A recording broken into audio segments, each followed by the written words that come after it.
Bidar breaking ಅಪ್ಡೇಟ್ಗೆ ಸ್ವಾಗತ. ನಾನು ನಿಮ್ಮ ಪೂಜಾ.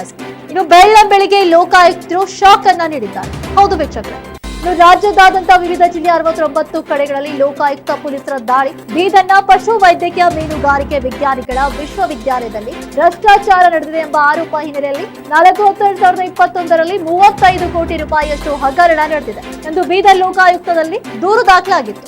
ಬೆಂಗಳೂರು ಮೂಲದ ವೆಂಕಟ್ ರೆಡ್ಡಿ ಎಂಬುವರು ಬೀದರ್ ಲೋಕಾಯುಕ್ತಕ್ಕೆ ದೂರನ್ನ ಕೊಟ್ಟಿದ್ರು. ವೆಂಕಟ್ ರೆಡ್ಡಿ ಅವರ ದೂರಿನ ಆಧಾರದ ಮೇಲೆ ಲೋಕಾಯುಕ್ತ ಅಧಿಕಾರಿಗಳು ತನಿಖೆಯನ್ನ ನಡೆಸಿದ್ರು. ಲೋಕಾಯುಕ್ತ ಅಧಿಕಾರಿಗಳ ತನಿಖೆಯಲ್ಲಿ 22 ಕೋಟಿಯಷ್ಟು ಹಗರಣ ನಡೆದಿದೆ ಎಂದು ಕಂಡು ಬಂದಿತ್ತು. ಹೀಗಾಗಿ 2021ರಲ್ಲಿ ಕೆಲಸ ನಿರ್ವಹಿಸಿದ ಅಧಿಕಾರಿಗಳು ಸಿಬ್ಬಂದಿಗಳ ಮೇಲೆ ಇಂದು ದಾಳಿ ನಡೆದಿದೆ. ರಾಜ್ಯದಾದ್ಯಂತ ಒಟ್ಟು 69 ಸ್ಥಳದಲ್ಲಿ ಲೋಕಾಯುಕ್ತ ಪೊಲೀಸರಿಂದ ಏಕಕಾಲಕ್ಕೆ ದಾಳಿ. ವಿಶ್ವವಿದ್ಯಾಲಯದಲ್ಲಿ 2021ರಲ್ಲಿ ಕೆಲಸ ಮಾಡುತ್ತಿದ್ದ ಸಿಬ್ಬಂದಿ ಅಧಿಕಾರಿಗಳ ಮನೆ ಹಾಗೂ ಕಚೇರಿ ಮೇಲೆ ಏಕಕಾಲಕ್ಕೆ ದಾಳಿಯನ್ನ ನಡೆಸಿದ್ದಾರೆ. ಬೀದರ್ ಜಿಲ್ಲೆಯ 24 ಕಡೆ, ಬೆಂಗಳೂರಿನಲ್ಲಿ 31 ಕಡೆ, ಕೊಪ್ಪಳದಲ್ಲಿ 2, ಚಿಕ್ಕಮಗಳೂರು 2, ಹಾಸನ, ರಾಮನಗರ, ಕೋಲಾರ, ಉಡುಪಿ ಸೇರಿದಂತೆ ರಾಜ್ಯದಾದ್ಯಂತ 69 ಕಡೆ ದಾಳಿಯನ್ನ ನಡೆಸಿದ್ದಾರೆ. ಇಂತಹ ಮತ್ತಷ್ಟು ಅಪ್ಡೇಟ್ಸ್ಗಳಿಗಾಗಿ ನೋಡ್ತಾರೆ ಕೆಪಿ ನ್ಯೂಸ್ 24/7. ಧನ್ಯವಾದಗಳು.